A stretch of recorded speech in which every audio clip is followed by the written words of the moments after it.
You're not even her real granddaughter, my father spat, his face contorted with rage. Only blood relatives deserve the family fortune.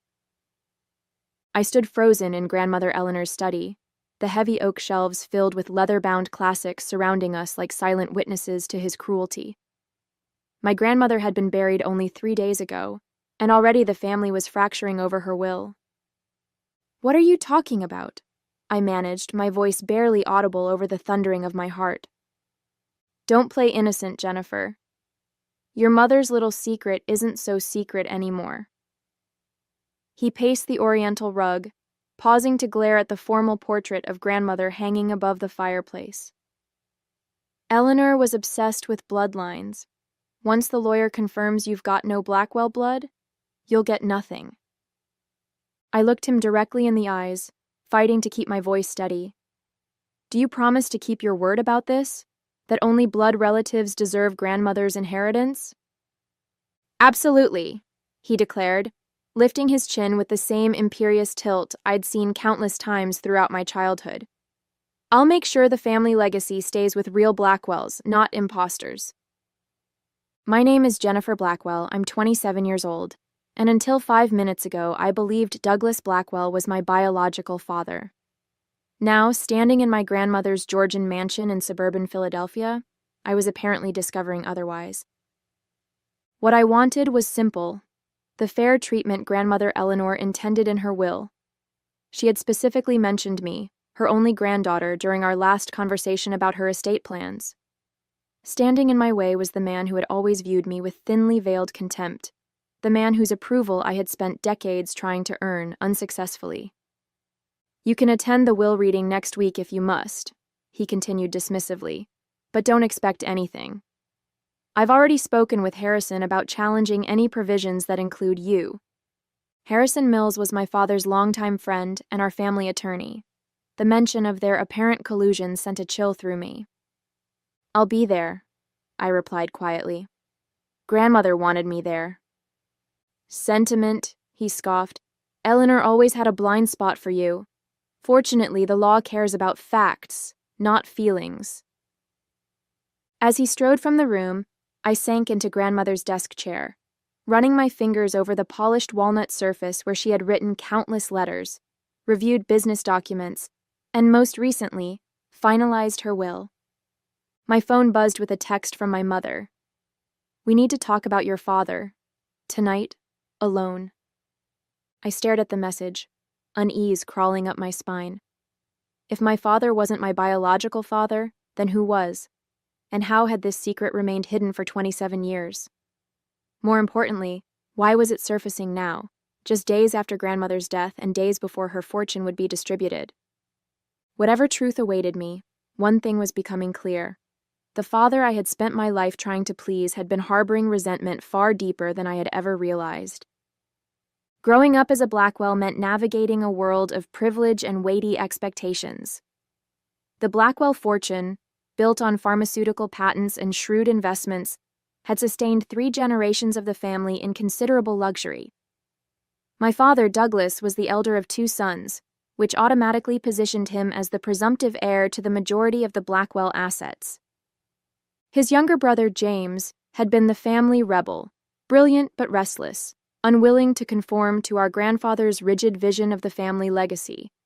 He'd left Philadelphia to pursue medical research in Seattle, returning only occasionally for major family events. My memories of Uncle James were limited but warm. His easy laugh, thoughtful gifts, and the way he'd speak to me as though my opinions mattered. In contrast, my relationship with my father had always been strained.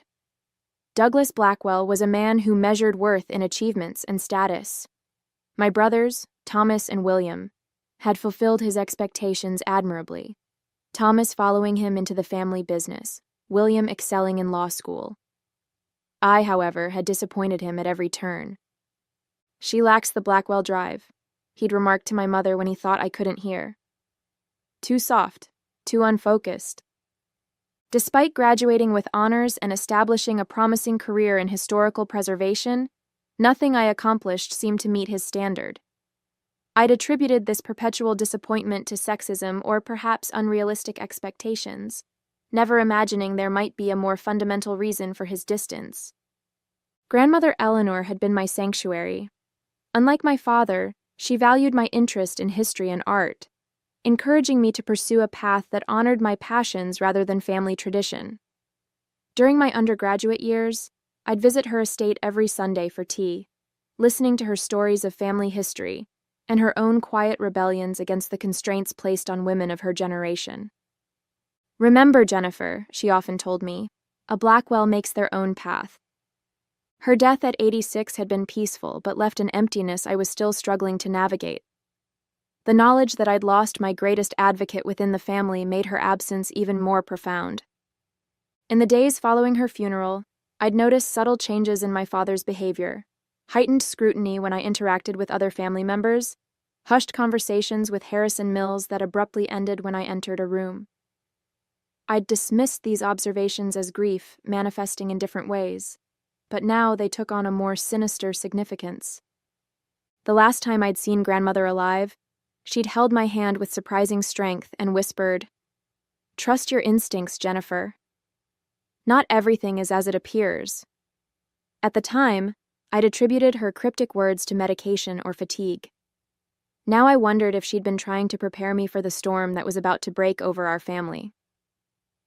As I left grandmother's study to meet my mother, I couldn't shake the feeling that I was being drawn into a family drama decades in the making, one with roots deeper than I could yet comprehend. My mother was waiting for me at her favorite cafe, tucked away in a quiet corner of the city, where Blackwells were just ordinary people. She looked smaller somehow, her usually impeccable appearance slightly disheveled, eyes shadowed by sleepless nights. "I never wanted you to find out this way," she began without preamble, her fingers nervously turning her wedding band. "Your father, Douglas, shouldn't have told you like that. It was cruel and self-serving." "So it's true?" I asked, my voice barely above a whisper. "He's not my biological father?" She nodded, tears gathering in her eyes. "It's complicated, Jennifer. More complicated than Douglas makes it sound." Over the next hour, my mother unraveled a story that upended everything I thought I knew about my family. She and James, my uncle, had been in love before she met Douglas. They'd been young, passionate, and planning a future together when James received a prestigious research fellowship in Seattle. "We agreed he should go," she explained. "It was an incredible opportunity. We thought we could manage the distance." But the separation had strained their relationship, and during a particularly difficult period, she'd grown close to Douglas, who had always admired her from afar. A moment of vulnerability led to a brief relationship, one she ended when she realized her heart still belonged to James. When I discovered I was pregnant, I was certain it was James's child. The timing aligned perfectly with his last visit home. Her voice trembled. But Douglas insisted the child was his, and James was already engaged to someone else by then. I didn't want to disrupt his new life. Douglas had proposed immediately, presenting their marriage as the honorable solution. Only later did my mother realize that his interest had never been entirely about her. The Blackwell fortune had strict inheritance provisions that favored male heirs with legitimate children. "He needed a wife and children to secure his position," she said bitterly. "And I needed stability for my baby. It seemed like the best option at the time."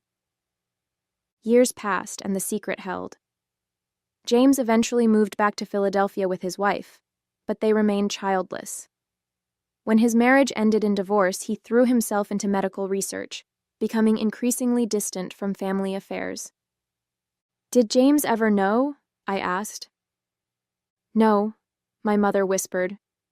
"I couldn't bear to disrupt his life again. And as the years passed, it seemed crueler to reveal the truth." The revelation left me reeling. Every memory of childhood now required re-examination. My father's coldness, Uncle James's warmth during his rare visits, Grandmother Eleanor's special attention to me. "Why is Douglas revealing this now?" I finally asked. My mother's expression hardened. "Your grandmother's will. He's always been obsessed with the Blackwell fortune, and now he's worried Eleanor might have left you a significant portion. He needs to discredit your claim. But if I'm not a blood Blackwell? That's just it, she interrupted. You are a Blackwell by blood, just not Douglas's child. You're James's daughter, which makes you Eleanor's granddaughter by blood regardless. The irony was almost too perfect. My father's attempt to cut me out of the inheritance by denying our biological connection might actually strengthen my claim through a different branch of the family tree. What do I do now? I asked, feeling adrift in this new reality. My mother reached across the table to clasp my hands. That depends on what you want, Jennifer. Justice? Acknowledgement?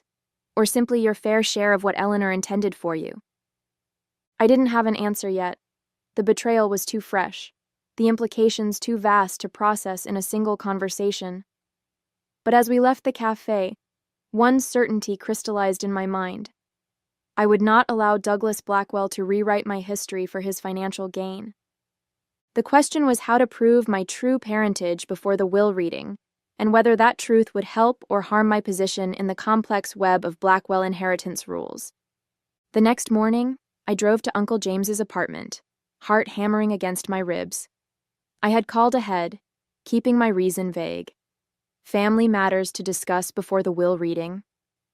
Now, sitting in his modest living room surrounded by scientific journals and travel mementos, I struggled to find the words to upend his world alongside mine. You seem troubled, Jennifer, he observed, setting 2 cups of tea on the coffee table. At 58, James Blackwell remained handsome, with the same dark eyes I saw in my mirror every morning. Is Douglas making things difficult about Eleanor's estate? It's more complicated than that, I began, then faltered. How did one ask a man if he might be your biological father? Uncle James, did you and my mother were you ever together? Before she married father? The cup froze halfway to his lips, his expression shifting from surprise to guarded caution. Why would you ask about ancient history now? Because Douglas has informed me that he's not my biological father, and he's using that claim to challenge my place in grandmother's will. James set his cup down with deliberate care. That sounds like Douglas, calculating even in cruelty. He studied my face with new intensity. What has your mother told you? I recounted my mother's revelations about their past relationship, watching his expressions cycle through nostalgia, pain, and something that looked remarkably like hope. I never knew, he said finally. Catherine never told me she was pregnant. By the time I heard about the marriage, it was already done. He leaned forward. Jennifer, are you saying you believe I might be your father? The timing fits, according to Mother, but Douglas is determined to prove I have no Blackwell blood to claim my inheritance. James's expression darkened. Eleanor's will specifically mentions you by name. Douglas can't simply write you out of it. He claims he can challenge any provisions made under false pretenses, namely that grandmother believed me to be his biological daughter. James rose abruptly, pacing the small room. This is absurd. Even if you were not Douglas's biological child, you're still Eleanor's granddaughter if you're my daughter. He stopped, meeting my gaze directly. We need to know for certain. A DNA test would settle this question definitively.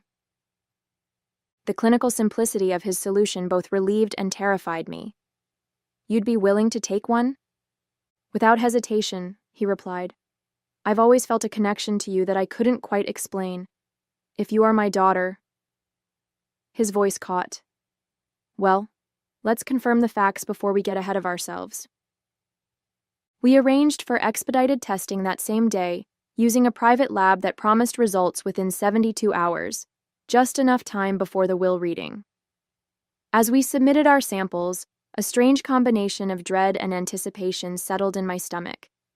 Regardless of the outcome, my relationship with both men would be irrevocably altered. While awaiting results, I attempted to gather information about grandmother's will. I contacted her personal attorney, Bernard Walsh, separate from the family lawyer Harrison Mills. I'm afraid I can't discuss the specific provisions before the official reading, Bernard explained when I visited his office. But I can assure you that your grandmother was of sound mind and very clear about her intentions. Did she know? I asked directly. About my biological parentage? Bernard's carefully neutral expression slipped momentarily. I cannot comment on that, but I will say that Eleanor Blackwell was a remarkably perceptive woman who very little escaped her notice. His non-answer told me everything I needed to know. Grandmother had suspected, perhaps even confirmed, that I was James's daughter, not Douglas's. My momentary triumph evaporated when I received a formal letter that evening. Harrison Mills had petitioned the court to delay the will reading pending resolution of identity concerns regarding purported beneficiaries. Douglas was moving faster than anticipated, using his legal connections to buy time while he built his case against me. When I called Bernard to ask about the delay, his secretary informed me he had been suddenly hospitalized with pneumonia and would be unavailable indefinitely. It couldn't be coincidence. Douglas was systematically removing my potential allies and information sources. Without Bernard or the DNA results, I would enter the will reading at a severe disadvantage. That night, my mother called in a panic. Douglas knows you met with James. He's furious. Jennifer, be careful. When Douglas feels threatened, he becomes dangerous. The DNA results arrived via encrypted email 2 days before the rescheduled will reading. With trembling fingers, I opened the document, scanning for the conclusion buried amid scientific terminology. Probability of paternity, 99.99998%. James Blackwell was unquestionably my biological father. I sat back, emotions flooding through me. Vindication, grief for the relationship I never had, anger at the years of deception. The scientific confirmation transformed abstract possibility into concrete reality. Douglas, the man who had coldly rejected me my entire life, was not my father at all. I immediately called James, who received the news with quiet emotion. I suspected from the moment you asked, he admitted. You have Catherine's smile, but those eyes, they're Blackwell eyes, my mother's eyes. We agreed to meet before the will reading to discuss our approach. Armed with DNA proof, I finally had leverage against Douglas. Or so I thought. That evening, Harrison Mills requested an urgent meeting at his office. Despite my misgivings, I agreed, curious about this sudden outreach from my father's, no, Douglas's, legal ally. The elegant offices of Mills and Associates signaled old money and discretion. Harrison, silver-haired and impeccably dressed, greeted me with practiced cordiality that didn't reach his eyes. Jennifer, thank you for coming. I thought we should discuss certain developments before the will reading. You mean the fact that Douglas isn't my biological father, or that you filed a frivolous petition to delay the reading? His smile tightened. Actually, I was referring to the DNA test you and James arranged. My blood ran cold. How could he possibly know about the test? We had been meticulously careful. Douglas was quite distressed to learn of this independent investigation, Harrison continued. He asked me to convey a proposal. He slid a document across his desk. It was a waiver agreement relinquishing all claims to Eleanor Blackwell's estate in exchange for a one-time payment of $250,000. This is absurd, I said, pushing it back. Grandmother specifically included me in her will. Yes, under the presumption you were Douglas's daughter. Now that we know otherwise... Now we know I'm James's daughter, which makes me even more legitimately Eleanor's granddaughter than if I were Douglas's, I interrupted. Blood relatives deserve the family fortune, isn't that what Douglas always says? Harrison's expression shifted. There are complexities you're unaware of, Jennifer. Legal nuances regarding the Blackwell Trust that supersede simple biology. What complexities? I'm not at liberty to discuss details before the reading, but I strongly advise you to consider this offer. Douglas is prepared to be quite aggressive in defending the family interests. The veiled threat hung between us. I left without signing, more determined than ever to stand my ground. but deeply unsettled by Harrison's confidence despite our seemingly ironclad DNA evidence. The next morning brought the revelation that shattered my understanding of the entire situation. James called, his voice tight with controlled fury. "Jennifer, I've just received some disturbing information from an old family friend, a nurse who worked with my father decades ago." He paused. "Douglas isn't biologically a Blackwell." What? The room seemed to tilt around me. Apparently, my parents adopted Douglas as an infant after my mother had several miscarriages. When she unexpectedly became pregnant with me years later, they decided to keep the adoption quiet, not wanting Douglas to feel like less than their son. The implications hit me like a physical blow. If Douglas wasn't a blood Blackwell, then by his own logic. "Does Douglas know?" I managed. "I don't think so. Our parents took the secret to their graves. But Eleanor might have known. She and my mother were extremely close." "That's why Harrison was so confident," I breathed. "There must be something in the will or trust documents specifying blood relations." "Exactly. I've been reviewing copies of the original Blackwell Trust. There's a specific clause requiring direct bloodline descent for principal inheritance. Douglas would have been protected by his legal adoption, but by making this about biological legitimacy, he's potentially disqualified himself." The irony was almost too perfect. Douglas's attempt to disinherit me by questioning my biological connection to the Blackwell line could backfire catastrophically if his own adoption came to light. "What do we do with this information?" I asked. James was quiet for a moment. "That depends on what you want, Jennifer. What Douglas deserves and what's right for our family might be different things." I considered his words carefully. "I think," I said slowly, "that people who insist on blood purity should be held to their own standards, don't you?" The morning of the will reading dawned crisp and clear, Philadelphia's autumn painting the trees in brilliant hues outside grandmother's mansion where the family had gathered. I arrived early with James, our shared secret a fragile weapon we weren't yet certain how to deploy. Harrison Mills presided from the head of the dining table, leather portfolio open before him, while various Blackwell relatives filled the high-backed chairs. Douglas sat directly opposite me, his posture radiating confidence, flanked by my brothers who looked uncomfortable but determined to support their father. "Before we begin," Harrison announced, "I must address a delicate matter regarding succession eligibility."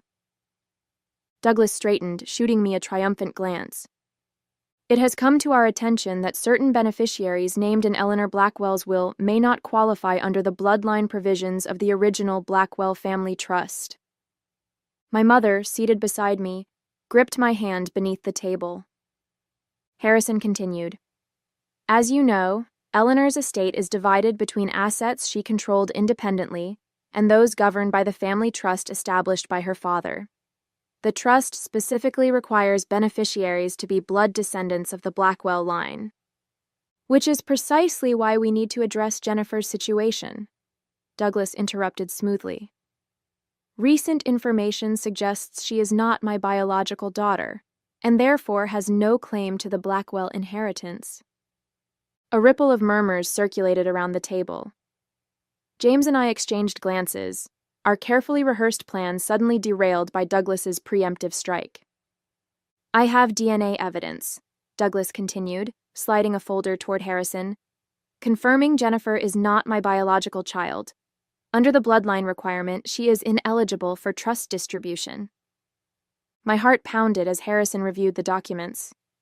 We had anticipated raising the paternity issue ourselves, but Douglas had outmaneuvered us by presenting his own testing I had never consented to or provided samples for. "May I ask how you obtained my DNA for this test?" I asked, fighting to keep my voice level. Douglas's smile was cold. "From your water glass at our last family dinner. Quite simple, really." "That's illegal," James interjected. "Unauthorized DNA testing." "Irrelevant to the inheritance question," Harrison cut in. "The science is sound, regardless of collection methods." I felt our carefully constructed plan crumbling. If Harrison accepted Douglas's evidence while dismissing the legality of collection, we would lose our chance to reveal the truth on our terms. I have additional evidence pertinent to the bloodline question, I said firmly, removing our own testing results from my bag. DNA confirmation that James Blackwell is my biological father. The room erupted in shocked exclamations. Douglas's face contorted with fury as he turned on my mother, who met his gaze unflinchingly. "This changes nothing," Harrison insisted after reviewing our documentation. "The trust specifies Blackwell blood from Eleanor's direct line, which flows through her son Douglas to his legitimate heirs." It was the opening we needed. James stood slowly, commanding the room's attention. "I believe we need to examine the precise language of the trust," he said. "My understanding is that it requires beneficiaries to be blood descendants of Harold Blackwell, Eleanor's father. If that's the case, we have a significant problem." Harrison frowned. "What problem?" "Douglas is not biologically a Blackwell," James stated clearly. "He was adopted as an infant, a fact our parents kept private to protect him, but which Eleanor was aware of." The silence that followed was deafening. Douglas's face drained of color as he stared at his brother in naked shock. "That's absurd," he finally sputtered. "A desperate lie." "I have the adoption records," James continued implacably, "and DNA confirmation." He produced another folder. "If we're applying a strict bloodline test as Douglas insists, then I am Eleanor's only biological child, and Jennifer, as my biological daughter, is her only blood grandchild." Harrison looked stricken as he examined the documents, his loyalty to Douglas visibly warring with his professional obligations. "This is outrageous," Douglas shouted, rising from his chair. "I won't stand for this slander." "You're the one who insisted only blood relatives deserve the Blackwell fortune," I reminded him quietly. "Are you retracting that position now?"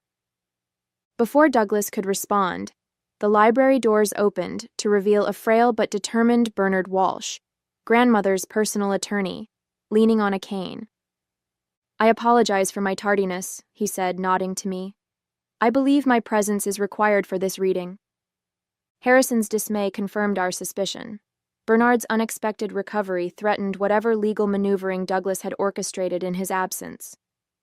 "I would like to review the documents before proceeding," Bernard insisted, his experienced gaze already noting the tension filling the room. As Bernard settled at the table with the various test results and adoption papers spread before him, Douglas looked truly afraid for the first time. Whatever scheme he had constructed with Harrison was rapidly unraveling, but his desperation made him unpredictable and potentially dangerous. Bernard adjusted his reading glasses as he reviewed the final pages of grandmother's will, his voice steady and authoritative. "Before addressing specific bequests, I must draw attention to a letter Eleanor Blackwell instructed me to read if questions of lineage arose during this proceeding." He opened a sealed envelope, the Blackwell crest embossed on heavy cream paper. The room fell silent as he began to read, "To my family gathered here. If this letter is being read, then the secret I have kept for decades has finally surfaced. I have always known that Douglas was not born of Blackwell blood, but was welcomed into our family through adoption, a noble act of love by my husband and myself after years of heartbreak. I have also known, since the moment I first held her, that Jennifer is James's biological daughter. A grandmother knows her own blood. The Blackwell Trust established by my father requires blood relation for principal inheritance. Having anticipated potential conflict, I have restructured my personal assets, which constitute the majority of what you now call the Blackwell fortune, to reflect my wishes rather than outdated notions of bloodline purity. To Douglas, you have been my son in every way that matters, but your treatment of Jennifer, your brother's child, has revealed a character that dishonors the Blackwell name you so jealously guard. By your own insistence on blood qualification, you have disqualified yourself from what you most covet. Bernard paused, looking directly at Douglas, whose face had gone ashen. In accordance with Eleanor's explicit instructions, Bernard continued, and in light of the DNA evidence presented today confirming both Douglas's adoption and Jennifer's parentage, the distribution is as follows. The trust assets requiring Blackwell bloodline pass to James Blackwell and his biological daughter, Jennifer. Eleanor's personal estate will be distributed according to the specific bequests outlined here. Douglas lunged for the documents, but Bernard calmly shifted them away. "You promised!" Douglas shouted at me, desperation breaking through his composed facade. "You said only blood relatives deserve the fortune." "No," I corrected him quietly. "You said that. I merely asked if you would keep your word about it. And you promised you would." The justice of this moment wasn't in the inheritance itself, but in watching Douglas's carefully constructed reality crumble under the weight of his own hypocrisy. The aftermath of the will reading unfolded like the final act of a Greek tragedy. Douglas, undone by his own machinations, stormed from the mansion shouting threats of legal challenges that everyone present knew would fail. Harrison Mills followed, his professional reputation in tatters after Bernard revealed his knowledge of the adoption records he had deliberately concealed. My brothers, stunned by the revelations, approached me uncertainly. Thomas, always the more sensitive of the two, spoke first. "I had no idea about any of this," he said quietly. "All those years, the way he treated you, it makes a terrible kind of sense now." William nodded soberly. "For what it's worth, you've always been our sister. That hasn't changed." Their sincerity moved me more than I expected. They had been shaped by Douglas too, in different ways. Perhaps there was a relationship worth salvaging there, given time. Mother approached next, relief and apprehension mingling in her expression. "I should have told you years ago," she said. You were protecting me," I finished for her. "I understand that now." The most profound conversation came later that evening, when James and I sat in grandmother's study, surrounded by the books and artifacts of a family history we were both rewriting in our minds. "What will you do now?" he asked, the weight of missed years heavy in his voice. "Build something new," I answered simply. "We can't recover the time we lost, but perhaps we can create something better going forward." He smiled, the expression so similar to my own that I wondered how I hadn't seen the resemblance before. I'd like that very much. As we talked into the night, sharing stories and discovering connections, I felt grandmother's presence in the room, her wisdom, her foresight, her absolute certainty that truth would eventually prevail. She had arranged everything perfectly, ensuring that justice would be served without requiring me to deliver it personally. In the end, Douglas's downfall came not from my actions, but from his own character revealed under pressure. He had spent decades ensuring I felt like an outsider in the family, never suspecting that he was the true outsider all along. The irony was perfect, and perfectly sufficient. As I looked toward the future, a future that included a father who actually wanted me in his life, I realized that was the greatest inheritance of all.